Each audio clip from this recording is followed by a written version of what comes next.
c'était unanime. Tout le monde était dingue de la voiture. Il fallait qu'on fasse quelque chose qui mette ça en évidence. Une pub, c'est pas simplement vendre une voiture, c'est raconter une histoire. C'est toucher le cœur des gens.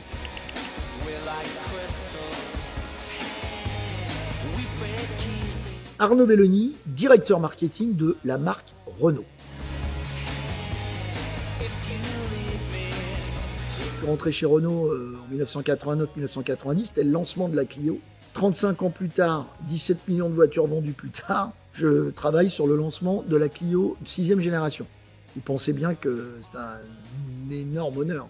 En plus, il faut quand même dire que, à part, je dirais, la pub de lancement, il y a quand même des petites pépites. Elle a tout d'une grande, Pas assez cher mon fils en Europe, en Angleterre, Papa et Nicole, Vavavoum avec Thierry Henry. Elle a sa place dans l'histoire de la pub européenne, cette Clio. Donc oui, quand même, c'est un peu intimidant.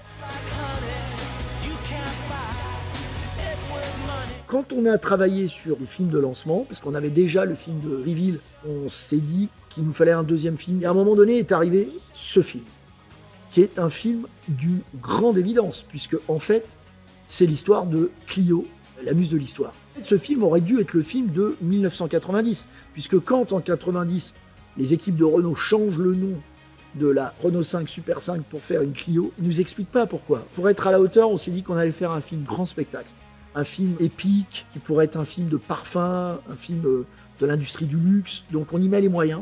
On a pris les meilleurs sur ce film. On a Rupert Sanders, qui n'est pas un réalisateur de pub exclusivement. C'est un réalisateur de long métrage. Il vient faire la réinterprétation de Blanche-Neige.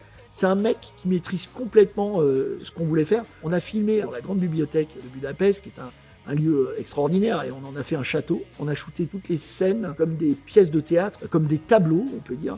Et on a des scènes de rolling assez incroyables. Je suis super fier de ce film, il est très original et qui, je pense, va ravir le public parce que une pub, c'est pas simplement vendre une voiture, c'est raconter une histoire, c'est toucher le cœur des gens.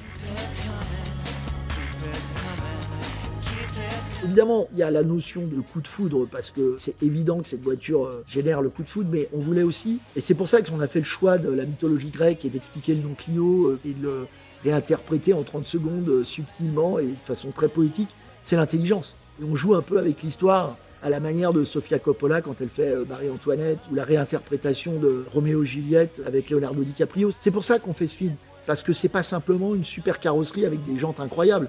C'est plus subtil que ça, cette voiture, elle a Open Air Link, c'est-à-dire qu'elle a un tout système d'infotainment qui est opéré par Google, avec un GPS full screen. Vous pouvez regarder Canal+ quand vous attendez vos gamins à la sortie de l'école. Son moteur hybride dernière génération, il vous permet de rouler 1000 km. C'est une voiture bien dans l'air du temps. Clio est une marque dans la marque.